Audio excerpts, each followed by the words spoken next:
अस्सलाम वालेकुम।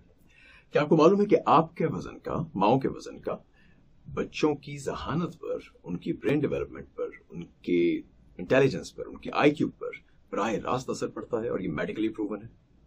हमारा सिलसिला जारी है जिसमें हम 5 मेजर फैक्टर्स का मुताला कर रहे हैं कि जो प्रेगनेंसी के दौरान बच्चे की पैदाइश से पहले ही उसके आईक्यू पर, उसके ब्रेन डेवलपमेंट पर असरअंदाज होते हैं और जिनका असर तकरीबन सारी जिंदगी कायम रहता है। एक फैक्टर का मुताला हम पहले कर चुके हैं एक और नशिस्त में, जिसे आप बाद में देख सकते हैं। आज इंशाल्लाह हम 2 मजीद फैक्टर्स का अहाता करेंगे। एक तो यही कि माओ के वजन का, प्रेगनेंसी के दौरान माओ के वजन का और बच्चे की जहानत का आपस में क्या ताल्लुक है और किस तरह से है, और इसको किस तरीके से ऑप्टिमाइज किया जाना चाहिए। और दूसरा ये कि प्रेगनेंसी के दौरान ऐसी कौन सी चीजें हैं, ऐसी कौन सी गज़ा है जो कि आपको लेनी चाहिए, कौन से न्यूट्रिएंट्स हैं जो बहुत जरूरी हैं, और कौन सी ऐसी चीजें हैं जिनसे आपको बच के रहना चाहिए towards a very smart kid. कि ऐसी कौन सी चीजें हैं जिनका बराह रास्त असर, जो खाने और ना खाने से बराह रास्त असर बच्चे के दिमाग की डेवलपमेंट पर, उसकी नशोनुमा पर, उसकी साख्त पर पड़ता है। तो इन 2 चीजों को हम इंशाल्लाह देखते हैं और फिर आखिर में, वीडियो के आखिर में मैं आपसे 1-2 फन फैक्ट्स भी शेयर करूंगा। तो आगाज करते हैं। सबसे पहले ये देख लेते हैं कि हमारे पास इस मौजू पर डेटा क्या है, साइंटिफिक डेटा जो हमारे पास अवेलेबल है, और वो किस तरीके से माँ के वजन को बच्चे की जहानत के साथ जोड़ता है। तो जनाब, पहली चीज तो जो देखी गई, जिसपे बहुत सारा स्टेटिस्टिकल डेटा अवेलेबल है, वो ये देखी गई कि एक खास दर्जे तक, एक खास लेवल तक बच्चे का जो पैदाइश के वक्त वजन होता है, जो उसका बर्थ वेट है, उसका डायरेक्टली ताल्लुक उसके आईक्यू के साथ होता है। जितना वो एक लेवल तक, जितना वजन उसका बढ़ता जाता है, उसी तरह से साथ साथ उसका आईक्यू भी बढ़ता जाता है। तो मिसाल के तौर पर ये देखा गया कि जो बच्चे पैदाइश के वक्त 7.5 पाउंड्स के हैं, उनका एवरेज आईक्यू 6.5 पाउंड्स वाले बच्चों के एवरेज आईक्यू से 1 दर्जा ज्यादा है। ठीक है, और ये मुस्तकिल इसी तरीके से कंसिस्टेंटली ये बढ़ता आता है, लीनियरली नहीं लेकिन कंसिस्टेंटली वजन के साथ साथ ये आईक्यू लेवल बढ़ता जाता है 7.5 तक, बल्कि 8 पाउंड्स तक। ठीक है, 8 पाउंड्स के बाद 9 पाउंड्स तक कोई फर्क नहीं आता। ठीक, ये दूसरी इंपॉर्टेंट चीज। और 9 पाउंड्स के बाद उसका वजन आईक्यू ड्रॉप होना शुरू हो जाता है।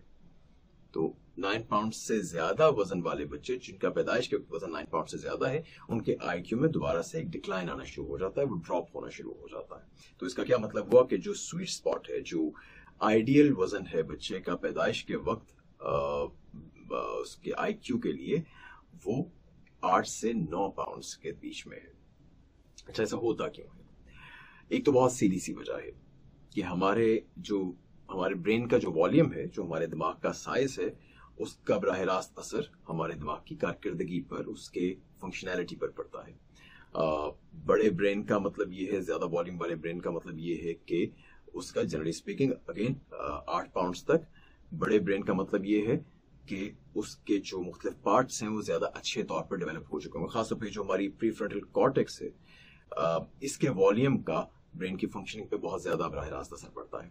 तो इसका मतलब है कि बच्चा जितना ज्यादा हेल्दी होता जाता है, जैसे जैसे उसका बॉडी वेट बढ़ता है, वैसे ही उसका ब्रेन जो है वो पार्ट ऑफ बॉडी है, तो ब्रेन भी उसी हिसाब से ज्यादा अच्छा, ज्यादा बेहतर, ज्यादा डेवलप हुआ होता है, ज्यादा बड़ा होता है और उसकी जहानत में इजाफा होता चला जाता है। जो न्यूरॉन्स हैं, इस पे हम पहले कुछ तफसील से भी गुफ्तगू कर चुके हैं, 1-2 और वीडियोस में, वो आप देख सकते हैं कि किस तरीके से हमारे न्यूरॉन्स और साइनेप्टिक कनेक्शंस ये काम करते हैं। तो वजन बढ़ने के साथ साथ आपके न्यूरॉन्स में भी, साइनेप्टिक कनेक्शंस में भी, और उनकी जो इंसुलेशंस वगैरह हैं, उन सब में इजाफा होता है।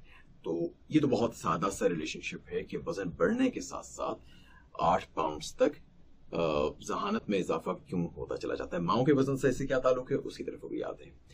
9 पाउंड्स के बाद ये गिरना क्यों शुरू हो जाता है, उसका कोई जो कंक्लूसिव उसकी वजह है, उसके कंक्लूसिव कॉजेस वो अभी मालूम नहीं है, लेकिन ये ख्याल किया जाता है, मतलब 2-3 उसके बारे में थेरीज हैं। एक तो ये है कि ब्रेन या सर का साइज जब एक खास दर्जे से बढ़ जाता है, तो उसके बाद जब बच्चे को पैदाइश के मरहले में एक बहुत नैरो सी कैनाल से गुजरना है, तो उसकी हार्ट बीट, उसका ब्लड प्रेशर लो होता है, ऑक्सीजन कट ऑफ होती है, ये सब कुछ तो बच्चा एक ट्रॉमा बर्दाश्त करता ही है। लेकिन सर जब ज्यादा बड़ा हो जाता है तो उसके बाद फिर ये ट्रॉमा इस कदर शदीद हो जाता है कि उसका फिर बराह रास्त असर हमारे खुलियों पर बहुत ज्यादा पड़ता है। मतलब बच्चे की पैदाइश के दौरान उसके ब्रेन पर यह असर होता है कि उसके बहुत सारे खुलिये मर जाते हैं, बहुत सारे ब्रेन सेल्स डेड हो जाते हैं। तो बड़े सर में ये कुछ काम इस कदर शदीद हो जाता है कि उस बच्चे का IQ जो एक खास लेवल तक बढ़ता चला गया था वो दोबारा से गिरने लग जाता है। ये एक थ्योरी है। इसके अलावा और भी थ्योरीज हैं। मसलन ये भी देखा गया है कि जो ज्यादा वजन वाले बच्चे हैं, जो ओवरवेट बेबीज हैं, उनका शुगर लेवल, उनका जो ब्लड का ग्लूकोज लेवल है वो कम होता है। कम ग्लूकोज लेवल का मतलब है कि ब्रेन को कम एनर्जी मिलेगी वगैरह वगैरह। तो इस तरह के बहुत सारे फैक्टर्स हैं, उनकी तफसील में जाने की हमें शायद अभी जरूरत नहीं है। लेकिन बहरहाल आपको जहन में रखना है कि 8 से 9 पाउंड के बीच में 8 to 9 pounds of birth weight जो है वो आइडियल है, ऑप्टिमल है एक अच्छी ब्रेन डेवलपमेंट के लिए, एक ज़हीन ज्यादा IQ रखने वाले बच्चे के लिए। और इसमें सिर्फ IQ नहीं है, सिर्फ एनालिटिकल स्किल्स नहीं है। हम जानते हैं कि हमारे ब्रेन ही के पार्ट्स में इमोशनल सेंटर्स भी हैं, हमारे ब्रेन ही की कारकर्दगी में लिंग्विस्टिक स्किल्स भी हैं, और लिंग्विस्टिक स्किल्स का डायरेक्टली ताल्लुक, और लर्निंग स्किल्स भी हैं, लिंग्विस्टिक स्किल्स का ताल्लुक भी लर्निंग से भी होता है। उसका ताल्लुक लोगों के साथ आपके बर्ताव से, आपकी इंटरेक्शन से, आपके सोशल जो इंटरकम्युनिकेशन स्किल्स हैं उससे भी होता है। तो बहुत ज्यादा चीजों पर इससे फर्क पड़ता है। लिहाजा ये एक चीज, ये एक फैक्ट ज़हन में रखिए। माओ के वजन से इसका क्या ताल्लुक है?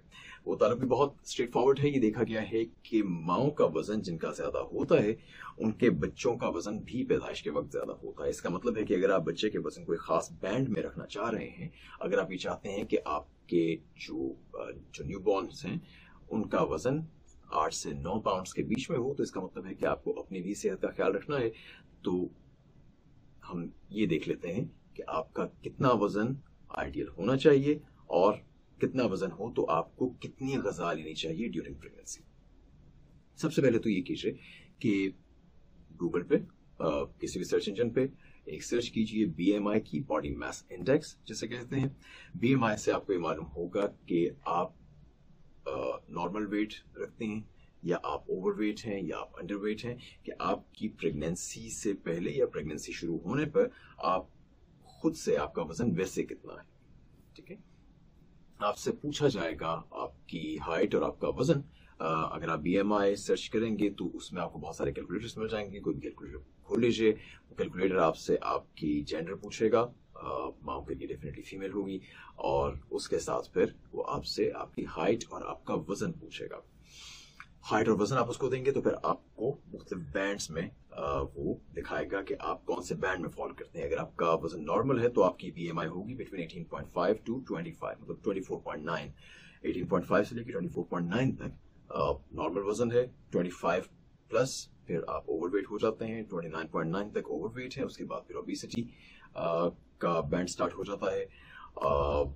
अगर 18.5 से कम आपका BMI है तो इसका मतलब है कि आप अंडरवेट है। कितना खाना चाहिए? अगर आपकी BMI नॉर्मल है तो इसका मतलब है कि आपको तकरीबन टोटल अपनी फुल प्रेगनेंसी में, through the full span of pregnancy, आपको तकरीबन 25 से 35, 25 से 35 पाउंड्स गेन करने हैं। जिसका मतलब ये है कि मतलब तकरीबन आप कह लीजिए कि ऑन एवरेज आपको 30 पाउंड्स गेन करना है। इसका मतलब क्या है? इसका मतलब ये है कि आप तकरीबन हर वीक में आप तकरीबन 1 पाउंड तक गेन कर सकते हैं। ठीक है, 1 पाउंड से थोड़ा सा कम अगर आप नॉर्मल BMI में फॉल कर रहे हैं। अगर आप ओवरवेट हैं तो तकरीबन ½ पाउंड पर वीक आपको गेन करना चाहिए। फिर आपको 20 पाउंड्स के लगभग थ्रू आउट प्रेगनेंसी, उसके पूरे स्पैन में आपको 20 पाउंड्स के लगभग गेन करना चाहिए। अगर आप अंडरवेट हैं तो फिर 1 पाउंड से थोड़ा सा ज्यादा पर वीक आप ले सकते हैं। 35-ish pounds through out pregnancy. लेकिन जो इसकी एग्जैक्ट गाइडलाइंस हैं वो आपको मिलेंगी आपकी गायनेकोलॉजिस्ट से। उनसे रब्ता कीजिए, उनसे शेयर कीजिए। उन्होंने ऑलरेडी शायद आपको कुछ चार्ट बना कर दिया हो, लेकिन आपको इसकी एक्सपर्ट एडवाइस उनसे लेनी चाहिए कि आपका इतना वजन है, आपकी ये BMI है, तो आपको वजन को किस तरीके से मॉनिटर करना है और कितना बढ़ने देना है, कितना नहीं बढ़ने देना।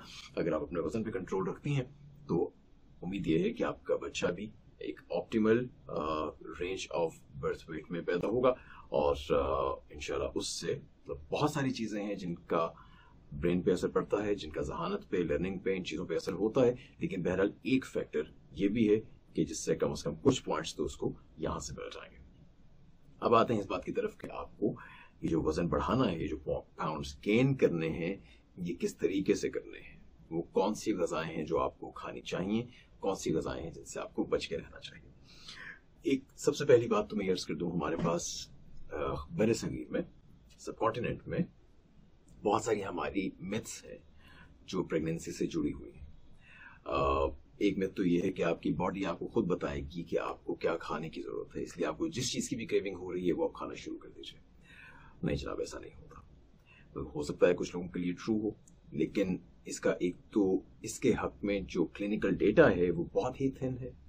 दूसरी बात ये कि कुछ बीमारियां होती हैं, कुछ डिसऑर्डर्स होते हैं जिसमें हमारी बॉडी को डिफरेंट चीजें, अजीबोगरीब सी चीजें खाने का दिल करता है। जैसे एक पीका डिसऑर्डर है, बहुत मशहूर डिसऑर्डर है, उसकी वजह से हो सकता है आपको कुछ और खाने का दिल कर रहा हो। फिर बहुत सारे साइको सोशल फैक्टर्स होते हैं जो कि आपके खाने की प्रेफरेंसेस पर असरअंदाज होते हैं। मुख्तलिफ सिचुएशंस में आपको मुख्तलिफ ग़िज़ाएं खाने का दिल कर सकता है, जिसका नेसेसरीली मतलब ये नहीं होता कि असल में आपके जिस्म को उसकी ज़रूरत है, बल्कि बाज़ औक़ात ये भी हो सकता है कि आपके जिस्म को बिल्कुल जिस चीज़ की ज़रूरत ना हो वही आपका खाने का दिल कर रहा हो। आपको डायबिटीज़ है, आपका शुगरी चीज़ें खाने का दिल कर रहा है, तो इसका मतलब ये नहीं है कि आपको शुगरी चीज़ों की ज़रूरत हो गई है डायबिटीज़ में। तो हमें मतलब हमारी बॉडी हमें सच बता रही है या झूठ बता रही है, ये जानने का कोई तरीका नहीं है, लेकिन ये हमें मालूम है कि वो कौन कौन सी चीजें हैं जो बहरहाल हमें खानी चाहिए ड्यूरिंग प्रेगनेंसी। तो लेट्स स्टिक टू दैट। ठीक है, जब आपको मालूम ही है कि कौन सी चीजें ऐसी हैं जो कि खानी चाहिए, तो why not just follow it, बस उसको फॉलो कीजिए, वही खाइए, और गैर जरूरी तौर पर अपने जिस्म की बातों पर कान धरने की जरूरत नहीं है।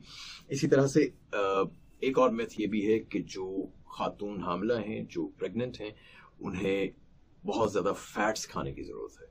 तो हमारे घरों में ये बहुत आम है कि उनको भर भर के बल्कि घी पिलाया जाता है, देसी घी पिलाया जाता है, तो बच के रहिए।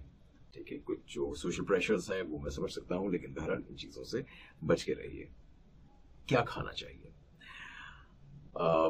कुछ जेनेरिक चीजें अर्ज करता हूँ और कुछ फिर स्पेसिफिक न्यूट्रिएंट्स हैं जिनकी हमें जरूरत है। वैसे अगर देखा जाए तो हमें बॉडी ग्रोथ के लिए 45 नॉन न्यूट्रिएंट्स हैं जो हमें चाहिए होते हैं, जो हमारी बॉडी ग्रोथ में हेल्प करते हैं। उनमें से 38 नॉन न्यूट्रिएंट्स ऐसे हैं कि जो हमारी ब्रेन डेवलपमेंट में इस्तेमाल होते हैं, और जो माएँ खाती हैं बच्चे को भी, आप दोनों का किचन साझा है, जो माएँ खा रही हैं वही बच्चे को भी मिल रहा है। तो जो कुछ भी आप खाएंगी उसी में से न्यूट्रिएंट्स बच्चे को भी जाने हैं। तो वो 38 न्यूट्रिएंट्स, उनमें विटामिन्स हैं, उसमें मिनरल्स हैं, उसमें फैटी एसिड्स हैं, उसमें अमाइनो एसिड्स हैं। तो ये इन 4 ग्रुप्स में 45 non nutrients for body growth, और उन 45 में से 38 ऐसे हैं जो स्पेसिफिकली ब्रेन डेवलपमेंट में भी इस्तेमाल होते हैं। तो वो कौन से हैं, लिस्ट आपको जानने की जरूरत नहीं है, लेकिन आपके गायनेकोलॉजिस्ट ने शायद आपको कुछ सप्लीमेंट्स रेकमेंड किए होंगे। उन सप्लीमेंट्स की बैक साइड में आप देखेंगे तो आपको तकरीबन यही वाली लिस्ट लगभग वहां पे मिलेगी। तो उन सप्लीमेंट्स को इग्नोर मत कीजिए। सबसे पहले क्या खाना चाहिए? विटामिन्स कोशिश करें जितने ज्यादा से ज्यादा फलों और सब्जियों से ले सकें वो तो वहीं से लें। बहुत आम सी बात है, यूजुअल सी बात है, लेकिन उतनी ही ज्यादा इंपॉर्टेंट बात भी है, इसे इग्नोर मत कीजिए। हम क्यों सिर्फ वेजिटेबल्स और फ्रूट्स से अपने तमाम तर सप्लीमेंट्स और तमाम विटामिन्स नहीं ले सकते आज के दौर में, ये एक अलग मौजू है, इस पे कभी फिर बात करेंगे। लेकिन बहरहाल आपने सप्लीमेंट्स जो दिए गए हैं उनको भी इग्नोर नहीं करना, और साथ में कोशिश करनी है कि फ्रूट्स और वेजिटेबल्स बहुत ज्यादा लें, खासतौर पे लीफी वेजिटेबल्स भी लें, लेग्यूम्स भी लें, और फ्रूट्स जी भर कर खाइए। उससे आपके विटामिन्स की बहुत सारी जरूरियात पूरी हो जाएंगी। कुछ फॉलेट्स वगैरह भी उसमें आ जाएंगे लीफी वेजिटेबल्स में। इसके अलावा मीट्स जरूर लें, रेड मीट में आयरन होता है, रेड मीट में प्रोटीन्स होती हैं। प्रोटीन्स बहुत ही ज़्यादा ज़रूरी हैं मस्कुलर डेवलपमेंट के लिए भी, और आयरन जो है वो ब्रेन डेवलपमेंट के लिए बहुत बुनियादी इंग्रेडिएंट की हैसियत रखता है, बहुत ही इंपॉर्टेंट इंग्रेडिएंट है। तो आयरन को आपने नहीं भूलना, और आयरन के लिए, आयरन वैसे भी आपको सप्लीमेंट्स में भी दिया जा रहा होगा, उसके साथ रेड मीट्स में आपको आयरन मिल जाएगा, तो रेड मीट्स का इस्तेमाल जरूर करते रहें। शुगर से बच के रहें, कोशिश करें कि डायरेक्ट शुगर ना लें। आपको फलों से, फ्रूट्स से जो शुगर मिल रही होगी वही सफिशिएंट है। और इसमें एक चीज मैं आपको बताता जाऊं, खासतौर पर मैंने पहले कहा कि माएँ जो कुछ खाती हैं बच्चे को उसी में से मिल रहा होता है, खास तौर पे सेकंड और थर्ड ट्राइमेस्टर में। ट्राइमेस्टर कहते हैं 3 महीने को। हमें मालूम है कि जो प्रेगनेंसी है वो 9 माह की होती है इंसानों में, और तो इसका मतलब है कि उसमें 3 ट्राइमेस्टर्स में उसको डिवाइड किया जा सकता है, वो 3-3 महीने के 3 हिस्सों में डिवाइड किया जा सकता है। उसमें पहला ट्राइमेस्टर छोड़ के जो सेकंड और थर्ड ट्राइमेस्टर है वो खास तौर पे बहुत ही ज्यादा इंपॉर्टेंट है कि उसमें माँ जो कुछ खा रही होगी उसका बहुत बराह रास्त असर बच्चे पर पड़ेगा। और थर्ड ट्राइमेस्टर में तो बच्चे का ब्रेन बहुत ही तेजी से डेवलप हो रहा होता है। मैं पहले भी अर्ज कर चुका हूँ कि उसमें 8000 न्यूरॉन्स पर सेकंड डेवलप हो रहे होते हैं। तो आप जो भी खाते हैं वो उसमें उस वक्त बहुत ज्यादा जरूरत होती है कि बिल्कुल टारगेटेड वो न्यूट्रिएंट्स दिए जाएं कि जो ब्रेन डेवलपमेंट में इस्तेमाल हो रहे हैं। तो इसमें आयरन की बहुत बुनियादी हैसियत है, आयोडीन की बहुत बुनियादी हैसियत है। एक लंबी लिस्ट है, जैसे मैंने कहा 38 न्यूट्रिएंट्स हैं, लेकिन मेरा आयरन बहुत ही बुनियादी है। इसके साथ ओमेगा 3 बहुत बेसिक है, ओमेगा 3 की बहुत ज्यादा जरूरत रहती है, और फॉलिक एसिड की बहुत ज्यादा जरूरत रहती है। तो फॉलिक एसिड और ओमेगा 3 और ये चीजें आपको कहाँ से मिलेंगी, उसके लिए खासतौर पे ओमेगा 3 के लिए और विटामिन डी के लिए आपने फिश का इस्तेमाल जरूर करना है। कि फिश, मुझे मालूम है अगेन कि हमारे सब कॉन्टिनेंट में फिश से रोका जाता है, ये एक मिथ है कि फिश खाएंगे तो खुदा खास्ता मिसकैरेज हो जाएगा। ऐसी कोई बात नहीं है। अगर आपने फिर भी एहतियात करनी है तो ठीक है, आप पहला ट्राइमेस्टर ना लीजिए, लेकिन सेकंड और थर्ड ट्राइमेस्टर में फिश का ज्यादा इस्तेमाल जो है वो बराह रास्त देखा गया है। इस पर भी क्लिनिकल स्टडीज मौजूद हैं कि फिश खाने वाली माओं के बच्चे ज्यादा इंटेलिजेंट होते हैं। जिन्होंने प्रेगनेंसी में फिश खाई हो उनके बच्चे बाद में अपने एकेडमिक्स में भी ज्यादा अच्छा परफॉर्म करते हैं, ज्यादा इंटेलिजेंट होते हैं, और बहुत सारे पैरामीटर्स पे, बहुत सारे स्केल्स पे वो ज्यादा अच्छा परफॉर्म करते हैं। फिश से आपको ओमेगा 3 भी मिल जाएगा, फिर से आपको आयोडीन भी मिल जाएगी, फिर से आपको विटामिन डी भी मिल जाएगा। एग्स का इस्तेमाल जरूर करें, एग्स से आपको फॉलेट्स वगैरह मिल जाएंगे। एग्स में बहुत सारे अच्छे न्यूट्रिएंट्स हैं जो कि बहुत चाहिए होते हैं। अगेन एग्स का इस्तेमाल से आमतौर पर रोका जाता है, लेकिन प्लीज सेकंड और थर्ड ट्राइमेस्टर में तो जरूर खाइए। फिश आपको कितनी खानी चाहिए, तकरीबन 1 पाउंड फिश पर वीक तो जरूर लीजिए। और इसमें एक बात ही कही जाती है कि फिश में मर्करी लेवल हाई होता है, और मर्करी लेवल जो है वो ज्यादा मर्करी जो है वो ब्रेन को बेसिकली डैमेज करती है, ज्यादा मर्करी डैमेज करती है, दैट इज ट्रू। लेकिन फिश के बारे में ये क्लिनिकल स्टडीज बहुत ज्यादा हो चुकी हैं, बहुत एक्सपेरिमेंट्स हैं, और उससे मालूम हुआ है कि फिश खाने के जो फायदे हैं उसके नुकसान से बहुत ज्यादा बढ़ गए हैं। तो इसलिए उसे खाने से हमेशा फायदा ही होता है, लेकिन कोशिश करें कि आप जो ज्यादा प्रेडेटरी फिश है वो इस्तेमाल ना करें। जो बड़ी लार्ज जैसे स्वॉर्ड फिश टाइप है वो इस्तेमाल ना करें, उनमें मर्करी लेवल ज्यादा हाई होता है। जो दूसरे फिश हैं जैसे फ्रेश वाटर ट्राउट हो गई, या हमारे यहाँ ज्यादा रोहू वगैरह का इस्तेमाल होता है, तो रोहू वगैरह में मर्करी लेवल कम होता है, फ्रेश वाटर ट्राउट में मर्करी लेवल कम होता है, बेधड़क इस्तेमाल कीजिए। ये हो गई हमें क्या खाना चाहिए की बात।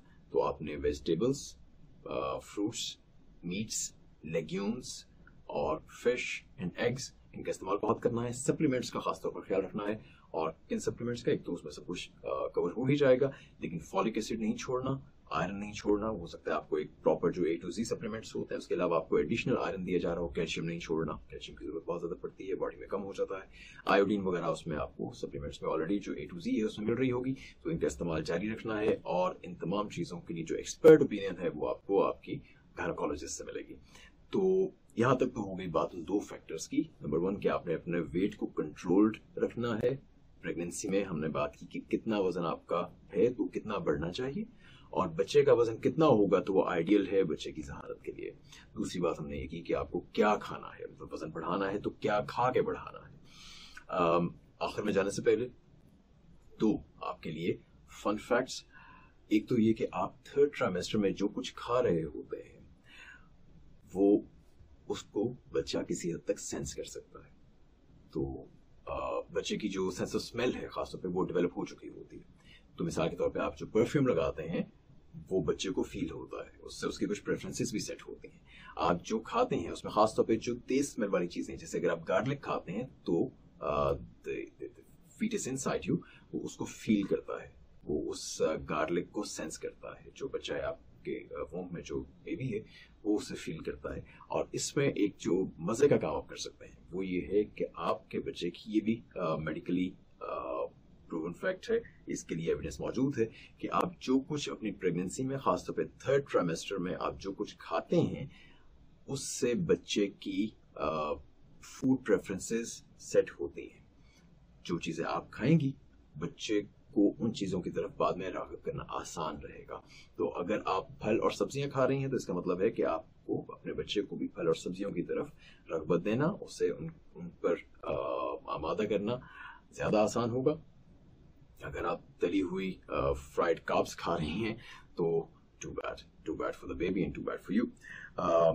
ये तो हो गया एक फन फैक्ट। इस पे हम तफसील से ये जो फूड प्रेफरेंसेस हैं बच्चे की किस तरह से सेट की जाती हैं उस पर एक तफसीली अलग भी इंशाल्लाह नशिस्त रहेगी। और उसमें इस फैक्ट के अलावा और भी बहुत सारे फैक्टर्स हैं जिनका हम अहाता करेंगे। समझ जाए जाने से पहले एक आखिरी इंटरेस्टिंग फैक्ट, मॉर्निंग सिकनेस। बहुत सारी माओं को इसकी शिकायत होती है, बहुत सारी प्रेग्नेंट खवातीन को मॉर्निंग सिकनेस की शिकायत होती है, वो जो वॉमिटिंग जैसी फीलिंग आती है खास तौर पे सुबह के टाइम में। मॉर्निंग सिकनेस बहुत ज्यादा डेफिनेटली आपको पसंद नहीं आती, नाखुशगवार होती है, ज्यादा आपका मूव अराउंड करने का भी दिल नहीं करेगा, कुछ खाने का दिल नहीं करेगा, या कुछ खास तरह की चीजें खाने का दिल करेगा, तबीयत में एक बोझलपन सा रहेगा, आवाजार तबीयत रहेगी। लेकिन एक इंटरेस्टिंग फैक्ट ये देखा गया है कि जिन माओं को मॉर्निंग सिकनेस होती है, जिन्हें ये नौसिया और वॉमिटिंग की फीलिंग होती है, वॉमिटिंग नहीं होती उसकी फीलिंग होती है, यहाँ पे वॉमिटिंग भी हो जाती है बास को, तो जिनको ये फीलिंग होती है उनके बच्चे ज्यादा लाइकली हैं कि वो हायर IQ अचीव करेंगे। इसका जो एग्जैक्ट डेटा है वो ये है कि जिन माओं को मॉर्निंग सिकनेस नहीं होती उनमें जो एवरेज निकाली गई, जो स्टेटिस्टिकल डेटा इकट्ठा किया गया, तो मालूम हुआ कि 7% बच्चे 120 या उससे ज्यादा IQ तक पहुंचते हैं एज दे ग्रो अप। जिन माओं को मॉर्निंग सिकनेस हुई उनमें ये देखा गया कि 21%, मतलब 3 गुना ज्यादा बच्चे 120% या उससे ज्यादा IQ अचीव कर सकते हैं। तो इसे मैंने फैक्टर्स में काउंट इसलिए नहीं किया क्योंकि एक तो मॉर्निंग सिकनेस अपने हाथ में नहीं है, आप खुद से अपने ऊपर इंड्यूस नहीं कर सकते। दूसरा ये कि मॉर्निंग सिकनेस इसका कॉज है या नहीं है, इसके बारे में कोई कंक्लूसिव स्टडीज नहीं है। ये सिर्फ एक कोरिलेशन है कि मॉर्निंग सिकनेस जिनको होती है उनके बच्चों में ये IQ भी हाई होता है। तो ये लाजमी नहीं है कि मॉर्निंग सिकनेस उसकी वजह हो सकता है कोई एक तीसरी वजह हो जो दोनों को इंड्यूस करती हो। लेकिन बहरहाल इसका मतलब ये है कि अगर आपको नेक्स्ट टाइम मॉर्निंग सिकनेस हो तो और कुछ ना सही, वैसे तो उसकी दवाएं भी होती हैं, एनवीट वगैरह हो सकता है आपको आपकी गायनेकोलॉजिस्ट ने रेकमेंड कर रखी हो। लेकिन बहरहाल अगर आपको मॉर्निंग सिकनेस है तो इसका मतलब है कि कम से कम इफ नथिंग एल्स तो आप you can take comfort in this fact. आप ये सोचकर खुद को कम से कम कुछ ना कुछ इत्मीनान दे सकती हैं, कुछ ना कुछ तसल्ली दे सकती हैं कि you are probably bearing genius in your womb. आप शायद एक जीनियस की मां बनने जा रही हैं। तो ये सोचकर खुश हो लीजिए। अगली मर्तबा के लिए अस्सलाम वालेकुम।